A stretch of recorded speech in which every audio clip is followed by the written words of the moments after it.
when we speak about China problem, it's not just the border dispute or the trade, but we how do we balance it nicely? Because after the Galwan attack in 2020, we saw that we had put a stop on the trade with China, which was the right decision according to me, sir. But now we see 2024, Chinese is the biggest exporter to India now again. How do you ignore a country which is the manufacturing hub of the world, which is dominating electronics, batteries, solar panels, electrical vehicles, a lot of machinery, equipment, even low-end stuff. As I mentioned, a lot of our industry has been hollowed out because the Chinese have set up a system and they have the advantage of being an authoritarian country, which we don't, or most other countries don't, where they get land very cheap, they get credit very cheap, they can set up huge industrial hubs, no labor problems. Whereas in India, you saw what happened when we tried to have the farm laws, labor laws. Can't get it through because you couldn't have a political consensus. So how do you compete with China? Mm-hmm. And then they provide a lot of the input for your own exports. But take pharmaceuticals, which is a big export from India. The active pharmaceutical ingredients come from China. We were manufacturing them earlier, but now the Chinese start producing them much cheaper. And our companies can't sustain. Can't compete with that. You take small things. You remember locks from Aligarh. Famous locks. Now you have all these stupid Chinese locks which are coming much cheaper. They're stopped now, the Aligarh companies. So they have hollowed out our manufacturing. The other day I went looking for an air purifier. I couldn't find any in the market which was not manufactured in China. And I went around to so many shops. Finally, I found a Hitachi, which was twice as expensive. Today, you can't find a toaster which is made in India. So this is a problem that we have. That how do we do without the Chinese import? Because either you have substitutes from other countries, but no, everyone else is dependent on China. The Europeans, the Americans, they're all dependent on China for many of their manufacturing. Or our public has to be willing to say, no, I'm not going to buy Chinese products. I'd rather pay more for a made in India product. Yes. Is our public willing to do that? I think this is where, foreign policy needs to come to the public and say, okay, what is at stake?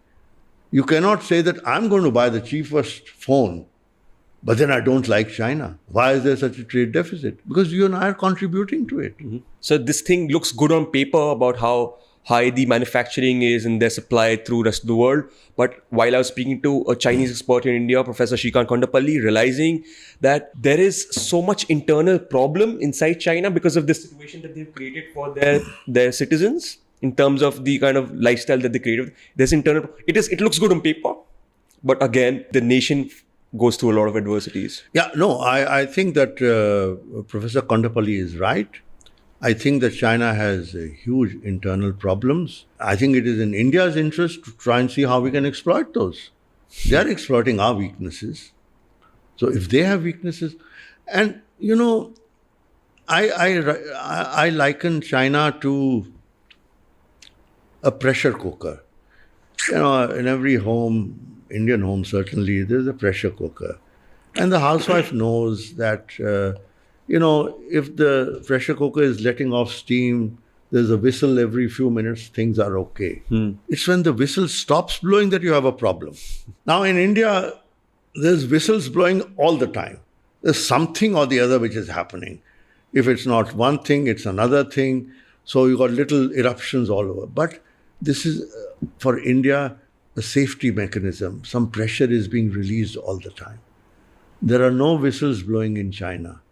And therefore, if any explosion happens, it will be a big explosion. That's what I think. And if you look at the history of China, they've always had violent upheavals.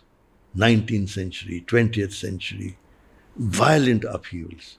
In India, there's been a constant kind of lots of problems all the time, sometimes here, sometimes there, some caste, some religion, some falana, all that. But in the long run, I suppose India has these safety mechanisms. China does not, in my view. And today, the Western world, which helped in the rise of China, China could not have risen without American and Western support, Absolutely. is realizing that now China is creating a threat for them, and therefore they are clamping down. If Mr. Trump comes to power in America, you'll see an even more tight thing. Even the Europeans, who were, focused only on the economic aspects of their relationship, even they are getting worried. And now here, the Indian market is important for China because it's a growing market. So they want access to it. And they say, no, let's leave proper place for the border dispute. Let's get on with other things. We are saying no. That's why we walked out of the RCEP, the Regional Comprehensive Economic Partnership. Because we realized that already the Chinese are using these FTA routes to enter the Indian market by abusing them.